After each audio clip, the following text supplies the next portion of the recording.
Bonjour et bienvenue dans votre revue de presse de ce jeudi 27 juin 2019. La série de manifestations prévues vendredi à Dakar en lien avec la polémique sur l'attribution de contrats pétroliers et gaziers et la seconde sortie des Lions du foot à la CAN sont les sujets en exergue dans les quotidiens reçus ce jeudi au groupe Média du Sud.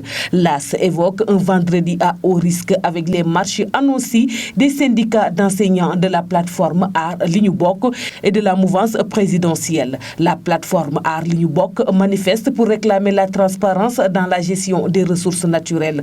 Dans le même temps, le journal signale que des organisations de la mouvance présidentielle ont prévu des contre-manifestations pour exprimer leur soutien au régime. Les syndicats d'enseignants seront également dans la rue pour défendre l'avenir du travail et exiger du gouvernement une gestion transparente des ressources naturelles selon la publication. La plateforme Aar Li Ñu Bokk a décidé de se joindre à la manifestation des enseignants, ce que le quotidien Enquête qualifie de cocktail dangereux. La plateforme a pris la ferme résolution de répondre à l'invitation des travailleurs à leur marche de ce vendredi prévue à partir de 15h de l'école normale supérieure FASTEF au rond-point Jet d'eau, selon le journal qui se fait également écho de la contre-manifestation des jeunes républicains. Dans cette guerre du pétrole, Vox Populi constate que le pouvoir va contre-attaquer après les jeunes de la plateforme Sam Sunu Réew. Les forces de la mouvance présidentielle entrent en action vendredi et samedi. Il y a risque de télescopage dans l'air, avertit Walf Quotidien,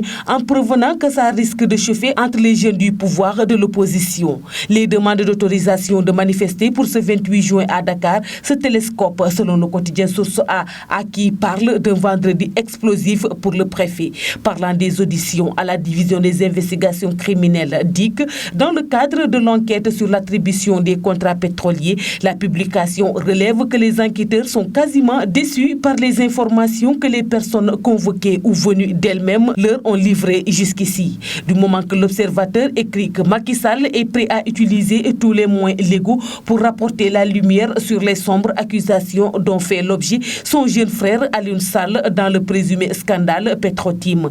En parlant du football, la rencontre Sénégal-Algérie est prévue ce jeudi pour le compte de la deuxième journée des matchs de poule de la 32e Coupe d'Afrique des Nations CAN qui se déroule en Égypte et également au cœur de la livraison des quotidiens. Faux pas interdit, s'exclame à sa une le quotidien qui donne la parole au sélectionneur des deux équipes. Ce match sera difficile. Aliou Cissé, un gros morceau nous attend. Djamel Belmadi. Les Lions vont-ils enfin briser la malédiction algérienne, s'interroge Vox Populi. Le Sénégal n'a pas encore battu l'Algérie dans un match de phase finale de CAN.